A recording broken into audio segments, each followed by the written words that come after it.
Hey guys, welcome back to another Smash Ultimate video, and today we're going to do something a bit special. So it is currently December 27th, but by the time you see this, it will probably be around maybe early to mid-January, so Happy New Year, hope everyone's having a good time so far in 2023. And I wanted to record this in advance because I'll be going on vacation in early January, so I won't have time to make a video for that point in time. And something I want to do, just sort of like space out the why no one and why everyone plays. I don't want to do too many of them at once just because I would like to space them out since there's a limited number of characters and I don't want to do them all at once just to like make it last throughout 2023. Anyways, what we're gonna do today is make a video on which characters should stay and which characters should be removed if there ever was a Smash 6. So my stance on that is that we actually don't need a new Smash game. There probably will in 2027, 2028, but Ultimate has such a massive roster and is far from being solved. You might have games like Smash 4 where like Bayonetta and Cloud were the definitive top 2, but it's still heavily contested where the true placement of each character is in the tier list. There's obviously a lot of rhetoric and discussion that Steve is number 1 and will always be number 1, but even in high tier, mid tier, or low tier, it's still debatable as to where characters truly belong. And I think it's going to take a long time. We've had tons of competition up to this point. We're entering year 4 of Smash Ultimate, and yet it's still not clear. Like there's still a lot of new players who are topping majors, a lot of new players who are beating the previous best players, so I think it's going to be here for a while. But if there ever is a Smash 6, I think there was a mention that certain characters will be cut. If we bring everyone into Smash 6 and feature DLC, there's going to be like over 100 characters. There's just going to be too many of them. So I want to do a theoretical or hypothetical video on which characters I think should be ported over into the next Smash game and which ones shouldn't. Bear in mind, this is an opinionated video, so you will disagree with me in some way, shape, or form, but don't take it personally if I put your main as it should go or shouldn't. I'm trying to evaluate this on the basis of like which characters I think are most essential to the identity of Smash and also the competitive integrity of Smash. Now, the competitive scene and the casual scene are very different, but as you know, my channel is geared towards competitive. So people who are going to say, oh, why are you getting rid of this character because they're unhealthy for the game, it's a casual game. I understand it's a casual game, but I'm looking at it from the perspective of the competitive scene. So with that being said, here are my tiers. We got guaranteed stay. They're 1000% going to be in the next game no matter what. Second is high priority, which I'm guessing is like a lot of players, and I'm sure even the Nintendo team want to have them just for the sake of the brand's IP, I guess. Worth considering where it's like they're not going to be the first choice or even the second choice, but they're definitely someone who's going to be on the radar for being put into the next game. And I have a tier that says only after significant changes, such as reworking their kit and then reintroducing them as DLC. Basically, the characters, as they are right now, should not come over to Smash. If they get changed, then they can come over to Smash 6. At their current state, I wouldn't. Then we have delete, which is just get rid of them. I don't think they belong in Smash, and I don't think they ever should belong in Smash. And I don't know, just it might be a bit ambiguous because I would say every character, if you rework them in some way, can be healthy for the game. Like a lot of people are arguing Steve wouldn't be as much of a menace as he is to society if he was slightly undertuned or if they added some more balancing metrics to make him a little bit more fair to go up against. So anyway, with that said, let's get started. Beginning with Banjo and Kazooie. I'm gonna put him in worth considering. I really don't find him to be the most memorable character. Don't get me wrong, he's a staple name back in the old days with, Banjo and Kazooie, his home series, and everyone enjoys him. But for Smash, I don't think, I feel like he was one of those characters who came in just as a gimmick and isn't really too conducive to what the competitive scene wants. Like the way his kit is designed, he's not viable. He's arguably the worst DLC character who isn't Piranha Plant in terms of like how good he is or how viable he is. But even if we were to make him better, I still think, not really. He wouldn't be my first call. Bayonetta, I'm also gonna put him worth considering. Her ultimate rendition is certainly a lot more balanced. It's a lot healthier. I also think that she is actually a very cool character to have in Smash, but because of the legacy she carries, a lot of people might not be too big of a fan of putting her in the next game. Or rather, not that they wouldn't be too excited to do so, not many people would be too upset if she didn't come over. Bowser, iconic, definitely need him. Bowser Jr., I would also put him worth considering. The Koopalings are cute. If you're a big fan of the Mario series, then everyone loves Bowser Jr. and all the other Koopa twins or the Koopa kids. But I still think that... yeah, again, not my first choice. My reasoning for some of these characters will be pretty uniform. I would just have the same kind of thought process for all of them. Byleth, I'm also actually going to put in worth considering, even though I'm not of the school thought that, like, you know, how Byleth's video got massively disliked on YouTube when he was announced. I'm not one of those people, but I still think that there are just way too many Fire Emblem characters, and to be honest, Byleth is a very forgettable MC. I'm a huge Fire Emblem fan, and Byleth is like, he's cool, but because they're the silent protagonist that doesn't say anything and has no personality, meant to be a self-insert, they're just bland. So I feel like if we had to axe some Fire Emblem characters, he would be one of them. Captain Falcon. People know Falcon more for Smash, not for his own home game F-Zero. You need this guy. Chrom. Actually, Chrom, significant changes. I think they could have definitely reworked or given him more moves that doesn't make him just like a Roy Echo fighter. Cloud, high priority. He's the first. Was he the first? I actually don't remember. Was he the first Square Enix game character? Yes, he was. So it's good for the brand. Corrin, another worth considering. Daisy, I'm just gonna say delete. She's actually just a clone of Peach. At least like Martha and Lucina, there's differences. Chrom and Roy, there's differences. Ken and Ryu, there's differences. No, Daisy, she's just a clone. Just get rid of the clones. Dark Pit, I would say worth considering, and by extension Pit, I'll put in maybe high priority, just because Kid Icarus is an Intelligent Systems game, or is it still Intelligent Systems? I don't remember, but he is one of Sakurai's babies, and I think as an homage to Sakurai, or like out of respect for him, he should definitely be well worth considering, like very high up there. Diddy Kong, high priority, pretty well known. DK, guaranteed stay, because it's Donkey Kong, right?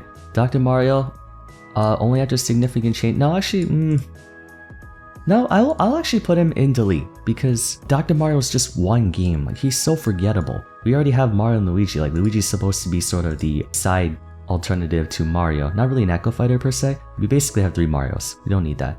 Duck Hunt, worth considering. Duck Hunt is still a very, kind of a weird game on it. Actually, no, I might put him in delete, because hardly anyone really knows their home game, and no one really plays them. So nothing of value will be lost if they're gone. Falco is guaranteed stay, Fox guaranteed stay, Ganon is guaranteed. No, actually only after significant changes. Ganon needs a rework. He still is. I know they tried to change a bunch of moves, and granted he's not nearly as identical to Falcon compared to Melee, but he still is kind of an Echo Fighter of Falcon. They could give him so many different moves, but they just decide to make him look very similar to Falcon. So give him something new, and then he can come back. Greninja is worth considering. Out of all the Pokemon characters, he's not the most iconic. Granted, he is one of the newer ones, but yeah, I mean, he is cool though. I would say he's a very cool playstyle. He's very unique, so I might actually just put him a high priority. Hero? See, it's hard to grade Hero because he was a character who very unapologetically was not meant to be a competitive character. He very blatantly gives off that free-for-all with items turned on energy. I'll put him in worth considering. Maybe not after that. Ice Climbers delete. The 3 games they were in, they were only known for really degenerate cheese.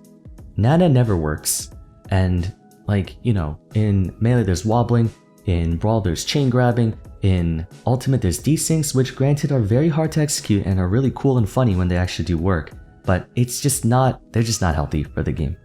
Ike, I'm gonna put in guarantee stay. I think he's a very cool character, and is also very important for teaching many players the game. Like, I think Ike is a very good introductory character, and therefore he's very important to have. Incineroar, worth considering. I would much rather they brought in some other Pokemon. I feel like Incineroar is just, he's got a very generic bruiser, grappler kind of playstyle, which is not a bad thing per se, but I never really liked Incineroar, even as like a Pokemon. Like, forget Smash. Incineroar, he looks so generic. Anyways, Inkling, high priority. Splatoon's a pretty big brand, and even though people don't play Inkling as much anymore, they're pretty cool to have. Isabelle, delete. She's too gentle to be in a game where you beat each other up. I'm gonna go actually pick a villager. Animal Crossing is a strange game to have in Smash. Like, in Animal Crossing, there's zero conflict whatsoever. Even in other games, there's still like some semblance of fighting, or even like competition. But in Animal Crossing, it's like, you don't really need them. Joker, guaranteed stay. I think he would be cool to have. Jigglypuff, high priority. I don't know if that's purely because of how she's a veteran from 64, but I also don't think that, I don't know, it'll feel weird if Jigglypuff wasn't in the game. Kazuya, worth considering. Everyone's problem with Kazuya right now is not really his playstyle, it's that he gets so much out of it. Like if Electric Wind God Fist and all of his other moves did like, I don't know, instead of 25% per hit, if it did like 12 or 10, it would be a lot more fair because it would require Kazuya to win more neutral interactions and not get 0 to death off a single Electric Wind God Fist, which is really easy to do because I think it's like frame 9, invincible and stuff like that. But he's a cool character overall. I think he's definitely the most viable super heavyweight who isn't, he's definitely the most viable super heavyweight. So I think that he's definitely worth considering, or maybe I might do only after significant changes. And by changes, I really mean just like lowering his damage output. I don't think he's super oppressive to deal with, but then again, I play Cloud. Conceptually, he's a very acceptable character. He just needs to be, fine-tuned a bit more. So yeah, there's some landscaping going on outside. If you hear any background noise or like humming or what sounds like a lawnmower going, I apologize for that. Just bear with it. We'll try to go through it fast. Next up is Ken. Worth considering, but Ryu, I would say not guaranteed stay, high priority. Similar reasons as Kazuya, it's just that they're more balanced. I think Ryu is actually, I might even put Ryu in guaranteed stay. He's pretty cool. DDD. High priority. He's the villain of, or not always, but he's kind of the rival of Kirby. And I always think that rivals of main characters should stay, depending on who they are. Speaking of rivals, we got K. Rool. He should definitely stay. Kirby, absolutely yes. It's Kirby. More people know Kirby for Smash than they know Kirby for Kirby games. Link, another very good character to have. Little Mac, only after significant changes. I want him to be here just for the fun of it, but he's not a very healthy character to go up against. Lucario, high priority. He's one of the cooler Pokemon for Smash, I think. And I guess by extension Mewtwo. Maybe I might put him in guaranteed stay. I think Mewtwo is cool. Lucas, worth considering. Lucina is worth considering. I kind of wish she got her own, like, tools. Martha's definitely gonna be in guaranteed stay though. Luigi here, Mario here, Mega Man here. I'm a huge Mega Man fan, although not really like Mega Man, the franchise specifically. I'm more of a Battle Network and Star Force game. But Mega Man is Capcom, right? We do want to have the brand ambassadors, so to speak. I know I put Cloud here, but Capcom I think is cool to have in Smash. Meta Knight should be... he was balanced enough, I would say. So he's the rival of Kirby in a way, and I think he's a cool character to have in his current form. The Miis, they're gonna be there just because it's the Miis, right? Like no one likes them per se, but it's the Miis, right? They're not actually characters, they're just a part of the Nintendo franchise. Min Min, gone. No one asked for you. I don't even know what ARMS is. Game & Watch only because he really only lives on through Smash. Kind of like how Game & Watch and Rob are like the two things that if you're like 40 years old, you know what they are. But for everyone else, Smash is really the only platform where these two can exist, so they have to be ported over. Ness, another staple. Pac-Man is awesome to have in Smash. I think it's a cool crossover. Palutena, high priority. She's another kind of categorized brand character. Peach, yes. Pichu, worth considering, I guess. I know they're trying to paint Pichu as the more glass cannon-y between Pichu and Pikachu, but frankly, it's redundant.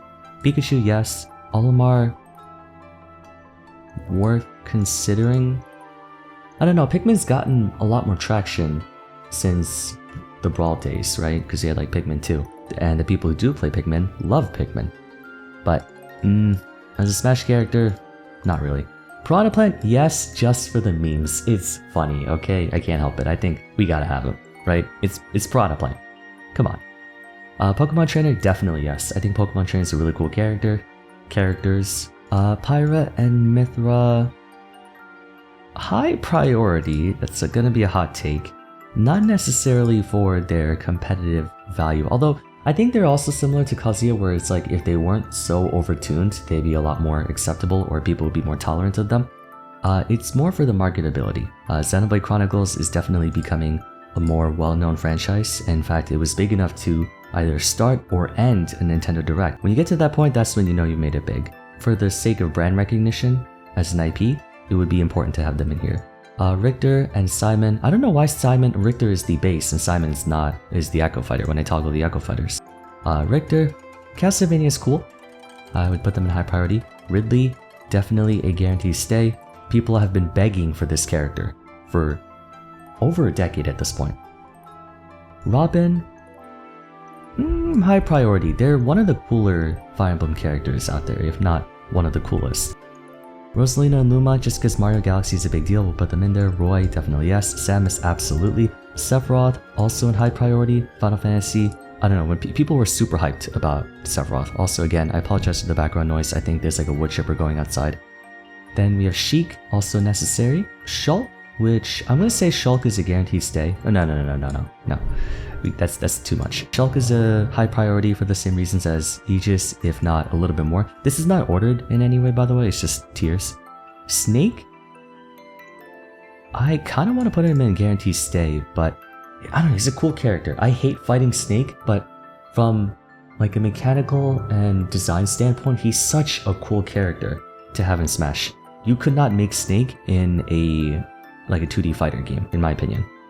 Sonic, he has to be in the next game. People hate Sonic, but he has to be in Smash, just for the sake of brand recognition, right? Like, he's such an iconic character. The whole rivalry between Mario and Sonic, right? They have all the crossover games. They will put Sonic in the next game, whether we like it or not.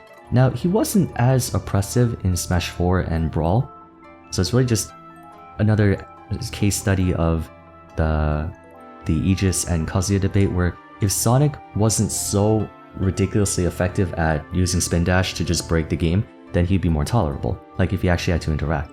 Sora, because Kingdom Hearts, actually high priority. If I put Cloud and Sephiroth in here, I have to put Sora in here. But I think it's awesome to have Sora in Smash. He was one of the most demanded characters, which is ironic because not many people play him, but he was one of the most beloved characters that people wanted to have in, similar to Ridley. Steve? Yes. I'm gonna put him actually here though. First of all, it's an accomplishment to have a full moveset for a character who in his home game does nothing but swing whatever he's holding. I think it's amazing that they designed him to have a complete fleshed out moveset that isn't just him whacking the same thing over and over again. I know his weapons and stuff like that are pretty much like that, but the usage of Anvil, Minecart, TNT, Magma Block and stuff like that as weapons is ingenious, although I still think he should have had his bow. That's like a pretty iconic thing. But either way, I think he's a really cool character to have. It's just, once again, he's way too overtuned. If he was tuned down, he could be a pretty fun trapper to have, right? He's a cool character. It's more for like, not really like competitive integrity or competitive health. It's more for just like the fact that they could design a cohesive moveset for Steve. It's an accomplishment, if anything else. Terry, worth considering. Out of all the fighting game characters, he's, I would say, the least recognizable. Like, most people know Ryu and Ken, even if they don't play Street Fighter. People at least know Tekken quite well. Fatal Fury, not like super high up there, but I wouldn't say he's a delete. Toon Link, worth considering. We have Young Link too, that's the problem. It's like we have Young Link, Toon Link, and regular Link. Like, one of these has to get deleted. But who? Toon Link is obviously the worst of the three. But Phantom Hourglass, Spirit Tracks, Wind Waker, those were iconic. Like, very, very highly rated games in the Zelda franchise. Like, those are the only games I played. And I'm not even a Zelda fan, but I played those. So I would say Young Link, because like we do have Ocarina of Time, which I think is the only game that Young Link, or is Young Link every Link game before Twilight Princess? Because if that's the case, then Young Link actually has more presence than regular Link, but one of them has to go. We don't need 3 copies of a character. Wario, yes, because he's Mario's rival, even though Bowser's also Mario's rival. Like, Wario is a big boy. Wii Fit Trainer gone. I don't want to say that because I actually like Wii Fit Trainer as a character, but no one even cares that Wii Fit. Like, Wii Fit, it's like the Animal Crossing thing, where it's like Wii Fit is not even remotely related to any sort of conflict or player versus player or player versus anything for that matter, unless you count calories as an enemy. Wolf, definitely stay. People were so happy to have him back from Brawl. He's the rival to Fox, right? Yeah. So we need him. And out of all the species, he's the coolest. Yoshi, classic, yes. Zelda, classic, yes. ZSS, high priority. Since Brawl, but if I had to choose, like if, you know, I'm trying to be sparing, I don't want to put everyone in guarantee stay. My point with this list was to be as sparing as possible in putting everyone on guarantee stay. If I had my way, I would put everyone here in the guarantee stay and just move everyone up, but I wanted to be as, I guess, conservative as possible. Anyways, there's my list. Hope you guys enjoyed this video, and let me know your thoughts on if you agree or disagree with some of my choices. There will most definitely be people who disagree with me, but I thought it was fun. It's just something different from what I usually do, and I do like throwing them in every once in a while so you don't get inundated with the same content over and over again, just to keep things more interesting. If you enjoyed the video, it would be awesome if you could leave a like and subscribe to the channel, really helps me out. Also follow me on Twitter at Vars, join my Discord server, and check out my other videos if you haven't yet. But till next time, thanks so much for watching, and I look forward to seeing you again soon. Take care.